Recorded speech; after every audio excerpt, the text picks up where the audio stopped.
আজকে আমি আপনাদের সাথে শেয়ার করব ঘরে থাকা উপকরণ দিয়ে কিভাবে খুব চটজলদি আপনারা ব্রেড পিৎজা রেডি করতে পারেন। সবার আগে আমরা বানিয়ে ফেলবো পিৎজা সস। এখানে হচ্ছে আমি চিলি কেচাপ নিয়ে নিয়েছি, আর হচ্ছে মেয়োনিজ নিয়ে নিয়েছিলাম, আর এটা হচ্ছে চিজ, মানে ক্রিম চিজ ছিল আমার ঘরে, সেই ক্রিম চিজটা একটু অ্যাড করে নিয়েছি, আর সামান্য অরিগেনো দিছি। আর ব্রেড পিৎজার জন্য সবার আগে আমার লাগবে ব্রেড, এটা তো মাস্ট বি লাগবেই।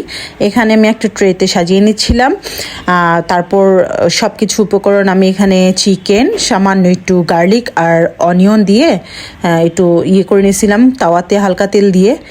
আর এখানে আমি নিলাম হচ্ছে ক্যাপসিকাম নিয়েছি সামান্য কিছু, আমরা একটু স্পাইস খাই তো এই জন্য লাল মরিচ কুচি নিয়েছি। আর এখানে দুই ধরনের আমি মোজারেলা আর হচ্ছে চিজারোলা দুইটা চিজ নিয়েছি, তাহলে খুব সুন্দর আর কি চিজের ইয়েটা আসে, ওই যে কি বলে স্টিকি যে ভাবটা সেটা আসবে ভালো।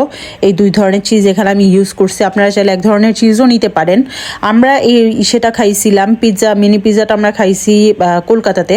তো আরও আজকে ডিমান্ড করলো যে সে পিৎজা খাবে, তো ভাবলাম ডো গলিয়ে অনেক কষ্ট আর কি, আমার আজকে মুড ছিল না, তো ভাবলাম যে আমার কাছে তো ঘরে ব্রেড আছে, পাউরুটি আছে, তো আমি পাউরুটি দিয়ে এই পিৎজাটা আমি বানিয়ে খেয়ে ফেলি।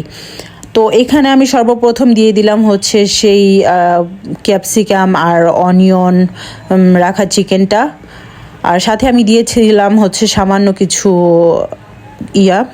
সসেজ কুচি। তারপর উপর দিকে আমি চিজ, অরিগ্যানো, চিলি ফ্লেক্স, তারপর হচ্ছে কর্ন, এগুলো আমি দিয়ে সুন্দর করে আমি এটা আজকে কড়াইতে বেক করব।